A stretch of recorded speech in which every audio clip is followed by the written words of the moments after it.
Good morning, everybody. This is Mia. This is Thursday morning. This is 8/8/2024. The tropical storm Debbie is like bouncing around the country right now, or bouncing around the East Coast. I guess it was it a Category 1 hurricane in Florida a few days ago? So it was moving at like 5 miles an hour up north, and I think it was Sunday. I think I looked at the forecast and it was moving at, Sunday and Monday, it was moving at 3 miles an hour when I checked.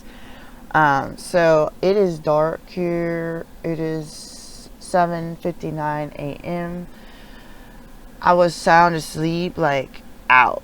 And these people here that do the garbage truck or whatever, they are noisy. So I ended up waking up out of like a actual sleep. My throat is still clogged. I don't know what's going on with my body.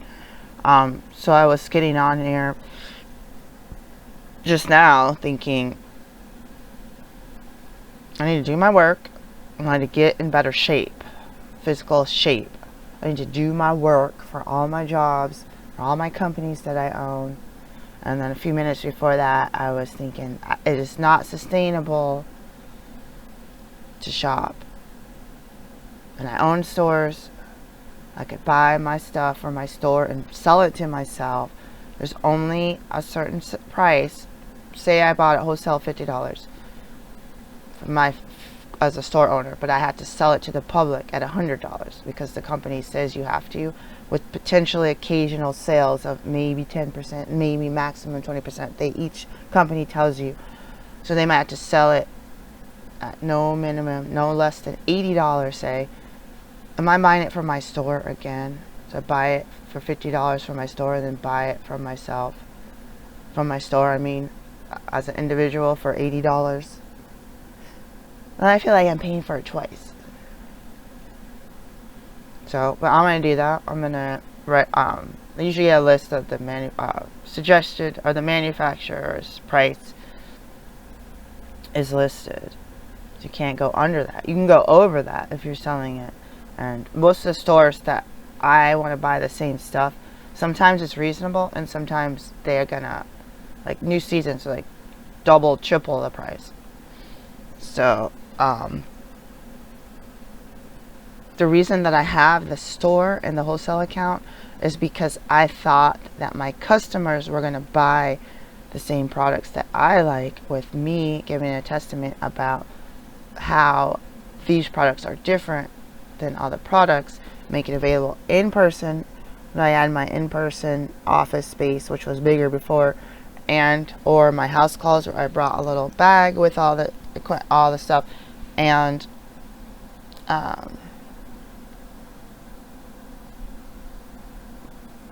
my online store, which I'm paying for. I'm paying for a bunch of stuff for the store. It needs to at least pay for itself. So until I do wholesale with these companies and put the stuff up online and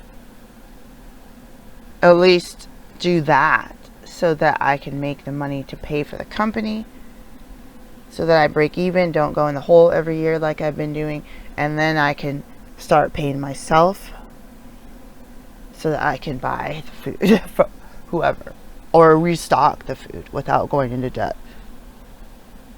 So people go get money from the company, like you sell clothes online and you resell the clothes, or you put the money back. Oh, I only made $3 on this t-shirt.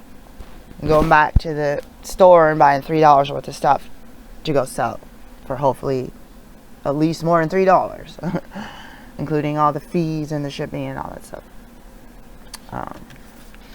I have this card here that's got $0 on it, so I'm all sad. The eBay card. I had a digital one. I don't know if I used that one. I gotta find that. I think I did last time.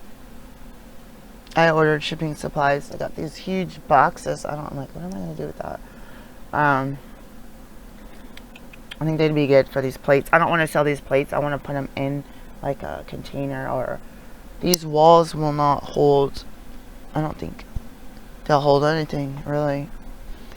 So, I don't know.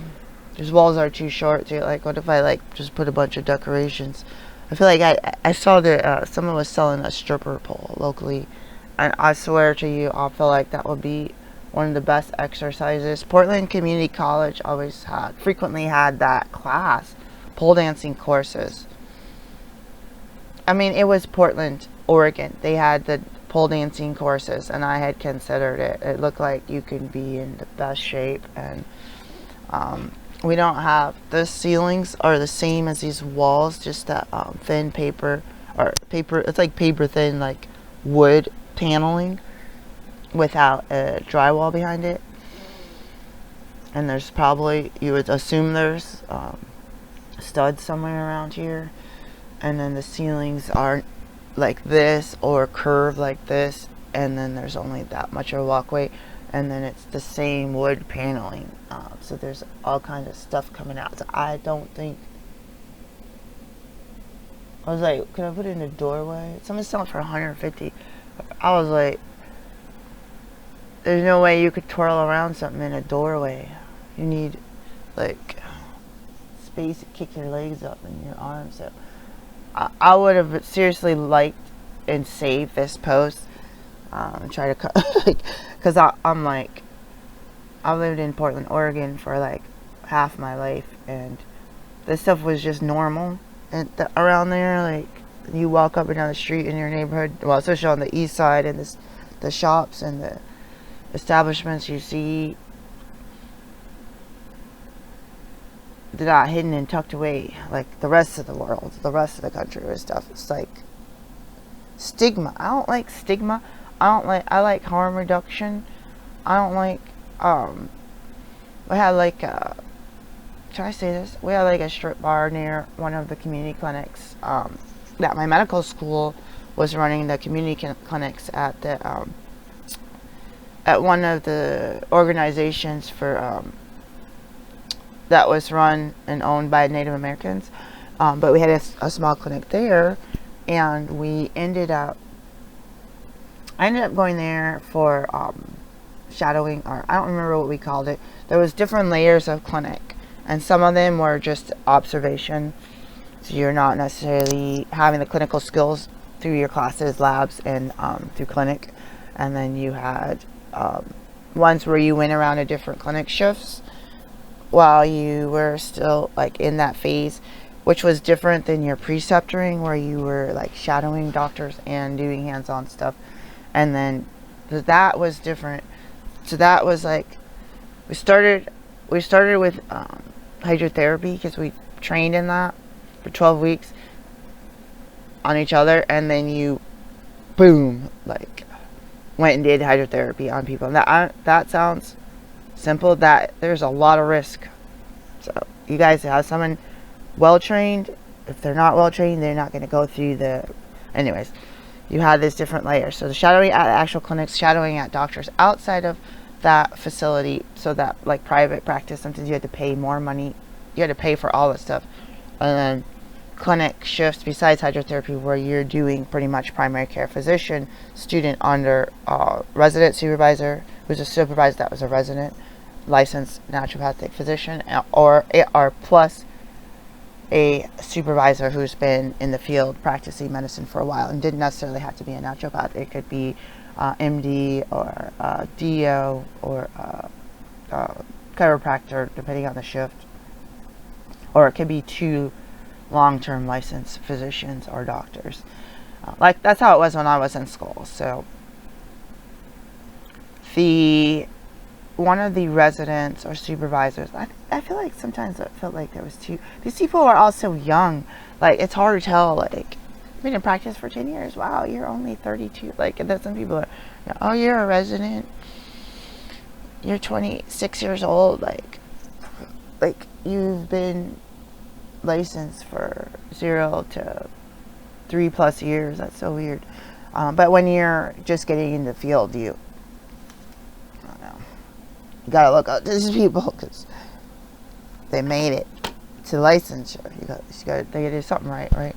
But yeah, one of them was like, we should go to the strip bar up the street and offer STI testing, and women's health. It was women's health, and just regular services.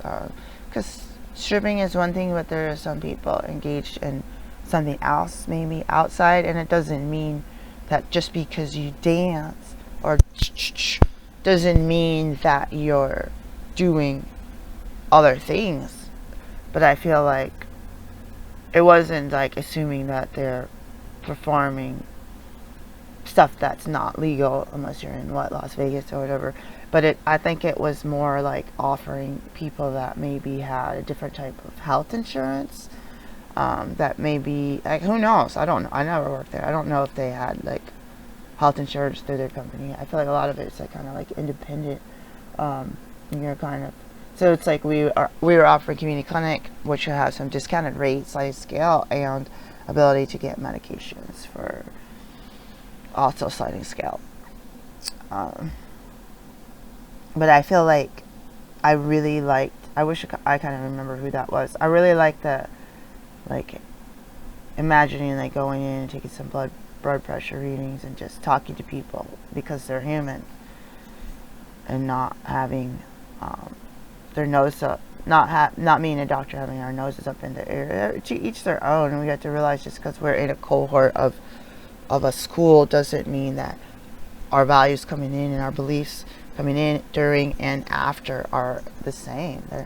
Some people I went to school with didn't like naturopathic medicine. They didn't like homeopathy. They didn't like physical medicine. I think some people started at conventional school or tried to get into conventional school and couldn't do it. And I think they were so determined to become a doctor. I don't know what there was some different beliefs, again, to each their own. But it's like, I was naive to think that, hold hands, form a love trait. Like, I'm thinking like, could have danced around a campfire and be happy, joy together. Like,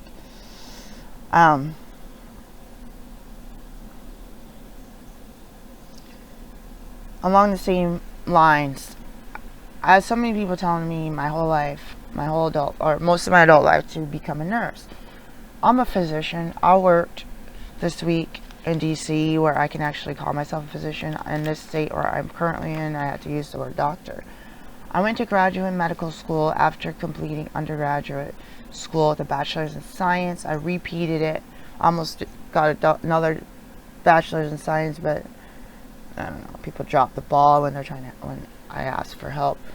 So I was this shy from getting that degree, second degree, in science. That would have been nice to have a science degree, but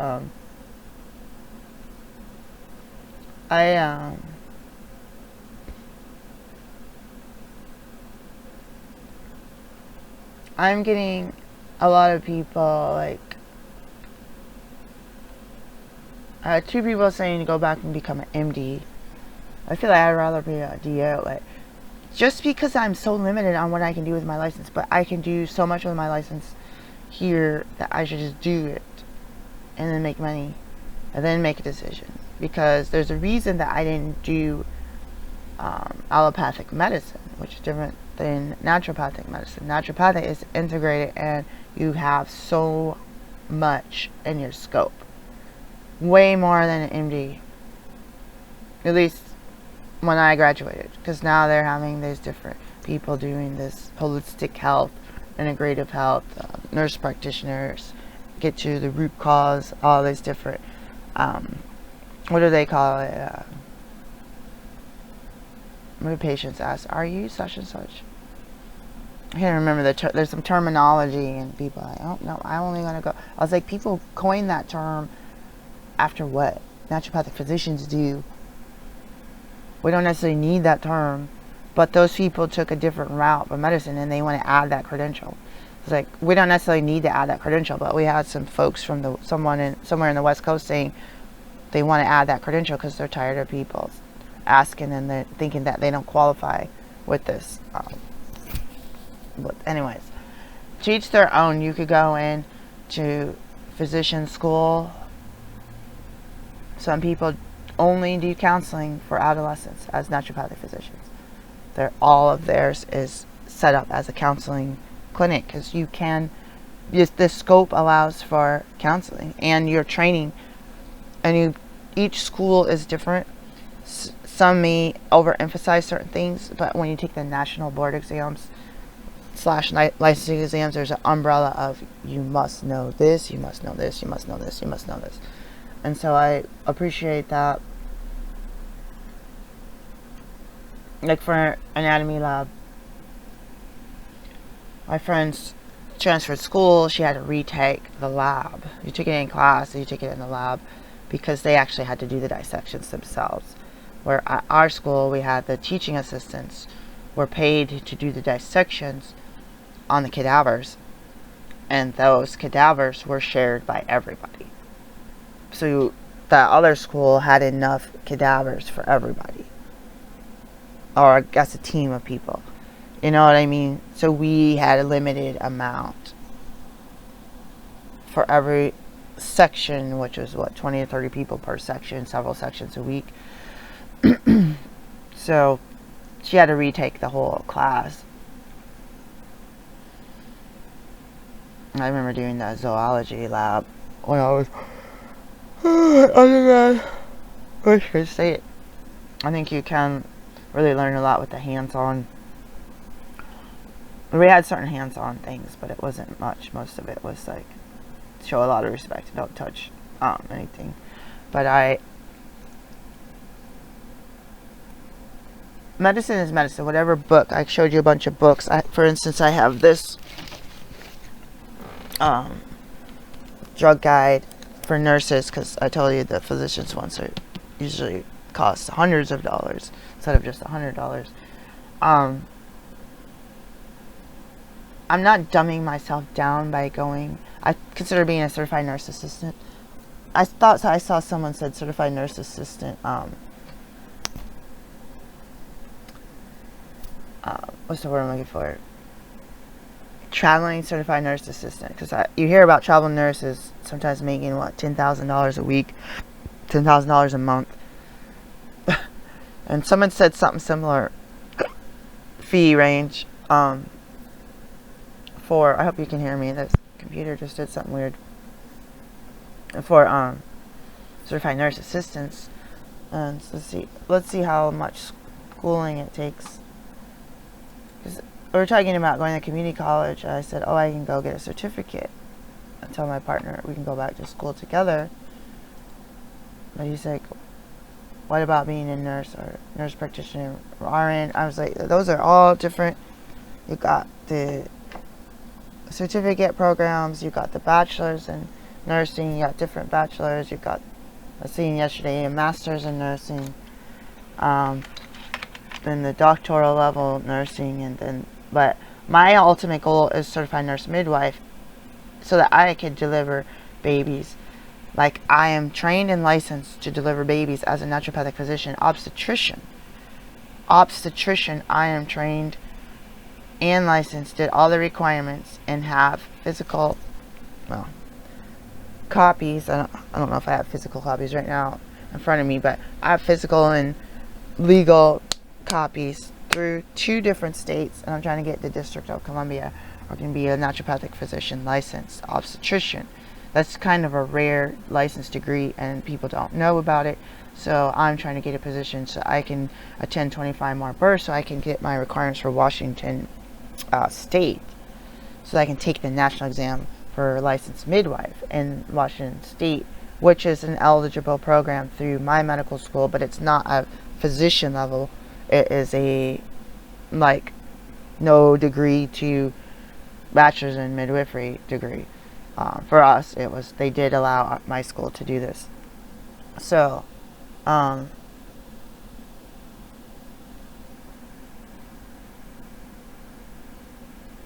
I try to get a preceptor out here, or do birth assist, or do any type of birthing where I would have some either student or as a hands-on experienced midwife in the field of using that term generically as a person delivering a baby out of hospital. The certified nurse midwives, the certified practical midwives, they are not letting me join their team. They are trying to make up lies when I say, hey, I signed up to do births with you, and why are you denying me that? Like, oh, nobody wanted to. I didn't say I didn't want to do it. I didn't say didn't want to be on call. I didn't say I wasn't available. You asked for people. People contacted me. I hesitated because I contacted these people straight, like send emails and stuff. These people are like, well, nobody wanted. I was like, yeah, I see you in person. That wasn't me. You never contacted me. You never asked me. So who are these young yoga body people that you hired or wanted to hire that didn't know the difference between a stethoscope and an otoscope or an ophthalmoscope? That's who you wanted to represent your team.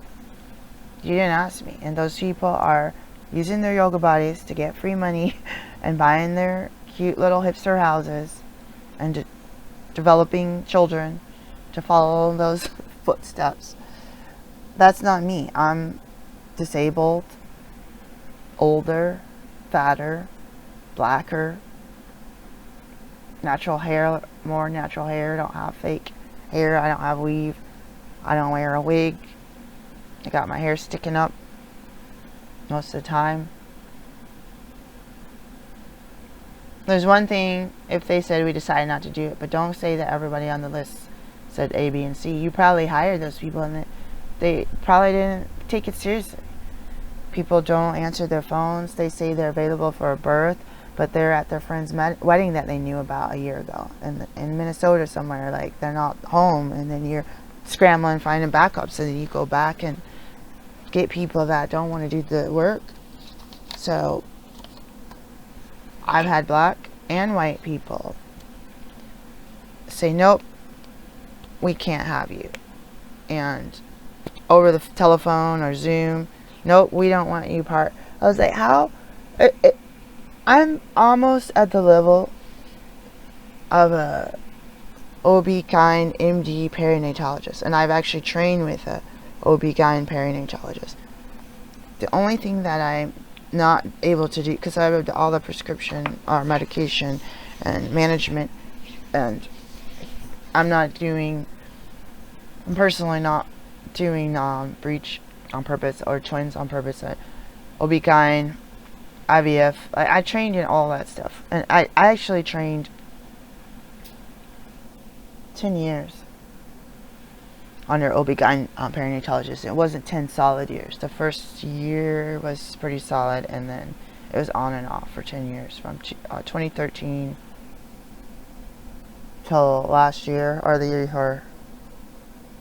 I think it was 9 to 10 years with the same doctor at a very big teaching hospital, very sought after teaching hospital. So I've landed a position there as a student. So if an OB-GYN perinatologist called me or emailed me and said, I'm interested in, you're a nurse midwife or CPM, and you didn't go to school, you just attended births and had someone sign off your checkups, and that OB-GYN perinatologist came and said, hey, I want to work with you and do home births with you, I feel like I'd be like, oh my gosh, this is a dream come true. I can't believe this. A really experienced, knowledgeable, licensed practitioner. Or maybe they're like, I'm not licensed in the state. I just moved here with my boyfriend because of family things going on. I'm 100% eligible to be your birth assistant. But I have the knowledge and the skills and the licensure in another state that I've been practicing and attending births for 9, 10 years, 5 years, 3 years, 2 months, who cares? You did all the requirements to get that state licensure. But after doing all the requirements to get your school graduation and all the little bits before that, quizzes, exams, practical exams, I don't know, I would be like super giddy if somebody contacted me like that. I wouldn't be like, what? Who do they think they are? They just made up that term. I don't even know. Like, there's another person with the similar credentials, and they don't even do in-person prenatals. And They don't even order ultrasounds. Like, I don't want to hurt someone like that on my team. I was like, well, I'm not that person. And I looked up how that person got trained. And they're not naturopathic physician obstetrician. They are not. They never earned a degree. The stats for that license, knock on wood, are excellent. The state that the first state I got licensed in, compared to the other midwives in the state. Because I'm realizing that one of the common themes with a lot of folks in that school was being very obsessed with doing things the right way. And the confidence that these people I shadowed had was normal for me. The confidence, the skills, and the experience was like, it pushed my learning up. But it was like, this is what's normal. You talk to other students, it's normal for you and your preceptor. When I went to burst with people without the same degree and licensure and education and preceptors, I was like, wow, you're pretty laid back. Like, I was like there's some people in a different state than I'm right now that I really like their bedside manner. I didn't go to birth, but I liked them. But they came from a household of people that we went to school with my obstetrician education. So it's both the education with a formal degree that's on the wall, like a certificate added to my doctoral degree. And I have this as a license in the states, 2 states, with endorsements on the license, just like my ketamine assisted therapy license that I have as another endorsement to my license. You can't get that as a standalone. So in midwifery, you can get that as a standalone with no college and no just some checkoffs. You attended births, I don't even know, and then you take a national exam. Some people aren't good test takers. You could be the best doctor, it's like, oh, this is happening, get this, get that IV put up, let me place that, let me do this, let me collect some blood, let me give a shot of Pitocin, let me give a shot of this, let me insert a suppository because of that. Like, this, like, I could read all the lab exams, but you go in to sit and take a test and you're like a deer in headlights. Time's up. I didn't even fill in 3/4. Like, that's me. Like, oh, I don't even finish the task. I'm just picking B for every answer. And they're like, this person's an idiot. She failed her test. She doesn't know anything. Well, I'm just don't take tests. I'm neurodivergent, and I'm potentially on autism. I'm highly likely that I'm on the autism spectrum disorder. And there has been diagnoses for me for developmental issues as a child. I don't know because my mom didn't tell me. When the schools wanted to place me in the special education courses, I don't know what the diagnosis was with the teachers, the nurses, the doctors. I don't know. So my mom went to the grave with that. I do have my notes from Ward Smith Air Force Base Military Hospital in Osceola, Michigan, but they're not here. So I don't know. I don't even know if I got the whole chart. I got like a big chart, but I don't know. I remember seeing my mom's chart too. I kind of wish I had a copy of hers. That would be really interesting. That would be some really valuable information, but it is what it is, guys. There's a meetup coming out for midwives and midwifery students and assists and people involved. I'm considering going to it. But these are the same folks putting this on that have pretty much, blacklisted me. Declined to even talk to me or acknowledge my experience. There's people going to births every other day. Oh, I'm going to this birth. I'm an expert in the field. Like, aren't you practicing in a state that has no licensure for midwife? I'm confused. Like, I'm not saying that's bad. It's just, when I have licensure and I can use medications and do all of the understanding from a physician point of view of congenital deformities and really really look into family medical history. Like there's so many. When I studied for the naturopathic obstetrics portion, out of school portion, the part I had to pay the school to do a bunch, I had to do it out in the field, hands-on, 24/7, on call, 365. And then the national exam, I took a national exam already for that. I don't remember what it's called.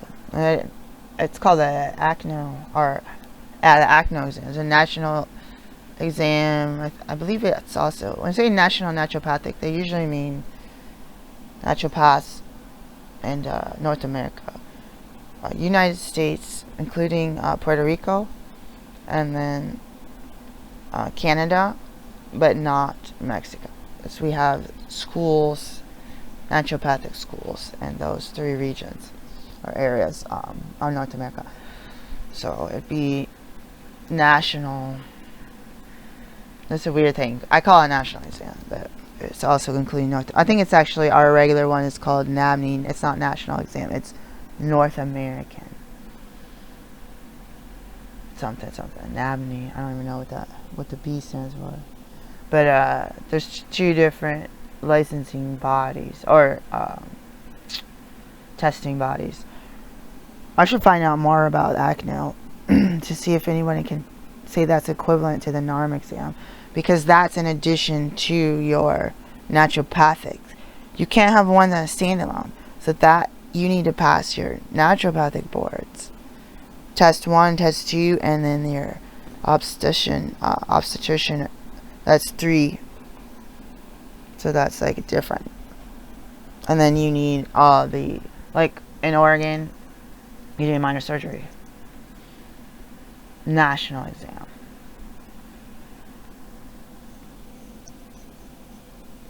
I can't do minor surgery here, so they don't have it. Now they have the add-on pharmacology, which I'm really mad about because I took a state-specific pharmacology course and passed it.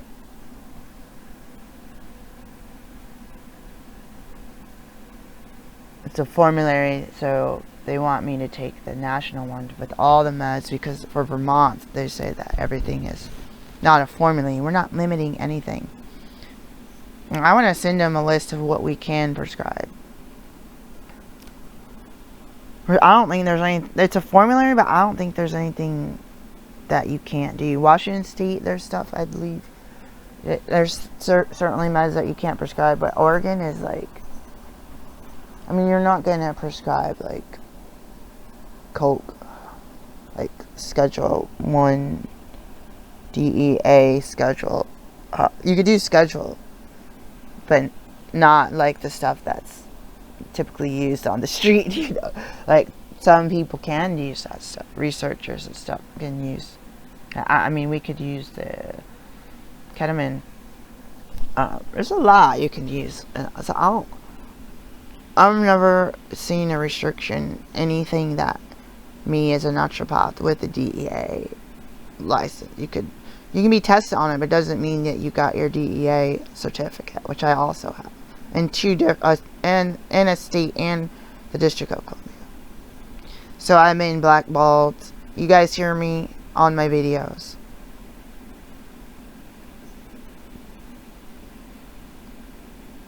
I talk in circles. I have a point. In my mind, it's clear that I want to discuss this, I want to discuss this, I want to discuss this, period.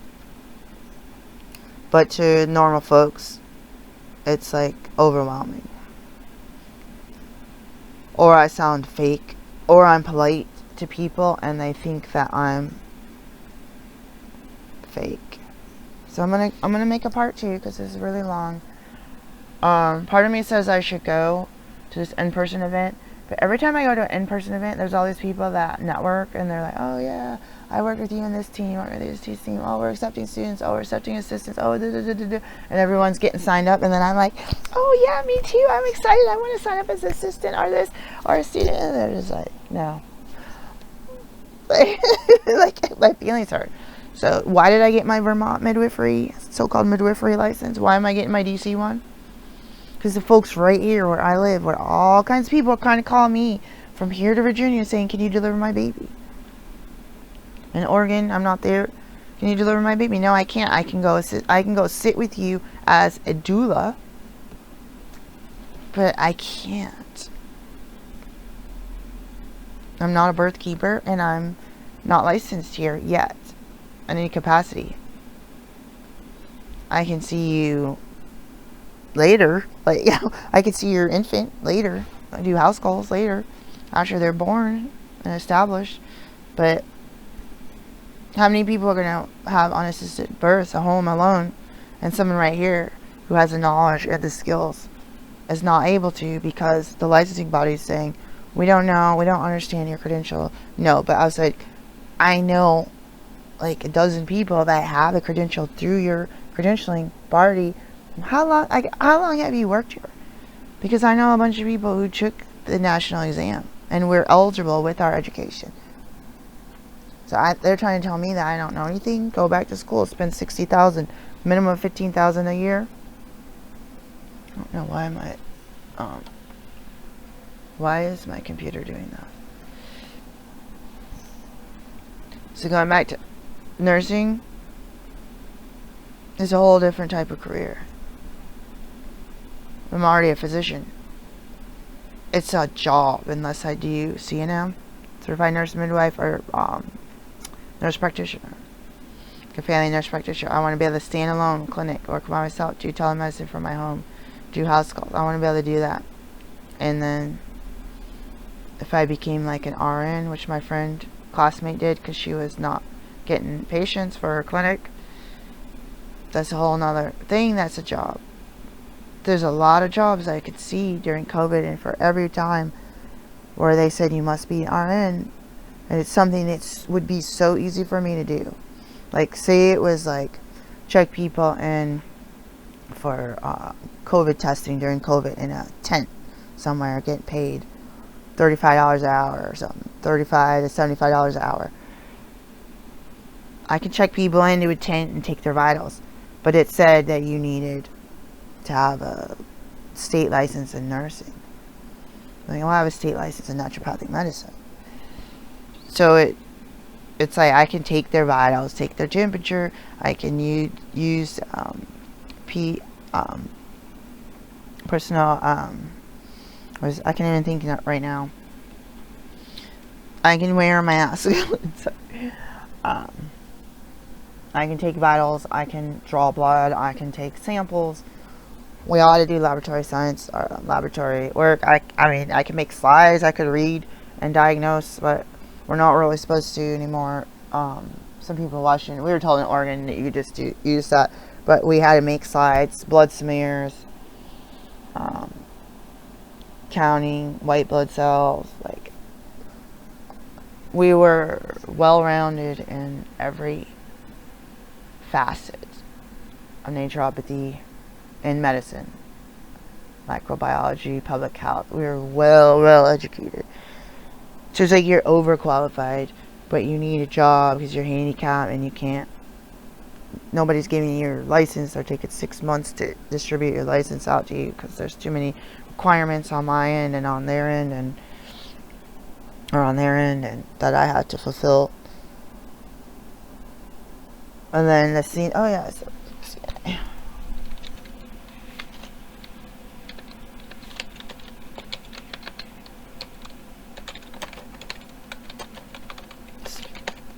speaking of, let's see if I can find a school. I might have to come back to you on this because I'm running out. GNA registry. Entry level role. Transporting bathing. Must complete a state approved program.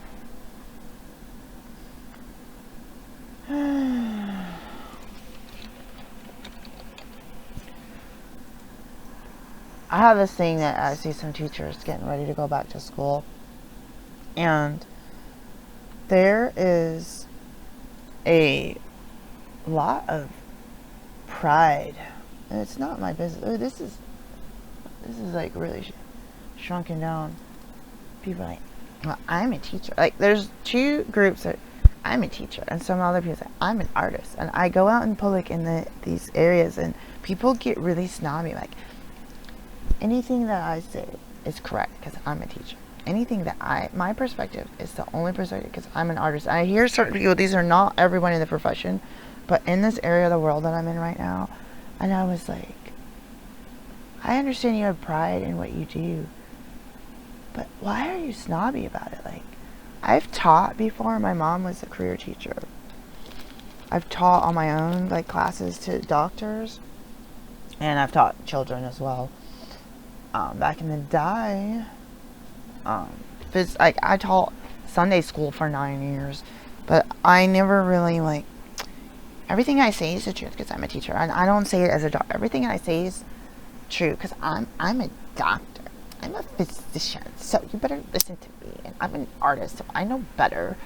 Don't speak because your word is nothing. Like, I think it's just these people's personalities. They could be like a ditch digger. I'm a ditch digger. Like, I never heard any of these snobby people say it like that. But I'm just like, do you know who you're talking to? Like, and they're like, well, I don't understand economics and statistics, but the statistic on the wall is showing me this, and I know because I'm a teacher. Like, I'm like, well, what you're saying is one thing, and if I try to, like, I've taken statistics courses before, multiple of them, and economics, and math, and calculus, and this, and that, and even public health is like a statistics.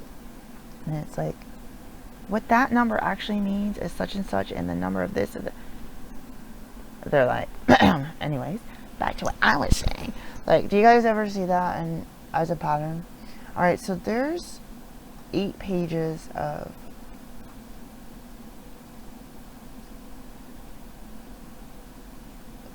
schools that teach this. So I'm near, is this alphabetical order? I don't even think it's alphabetical order. There's a bunch of freestanding independent courses.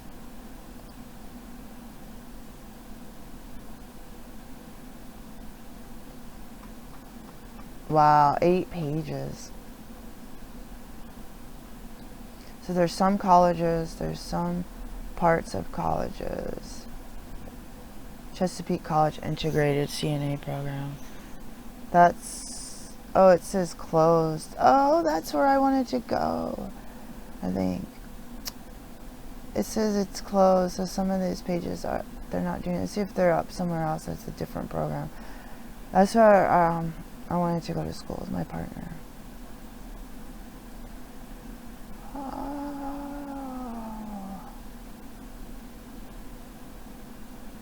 I can't believe it. It's not on here. Let me go back. Yep, it's not on here. Chesapeake.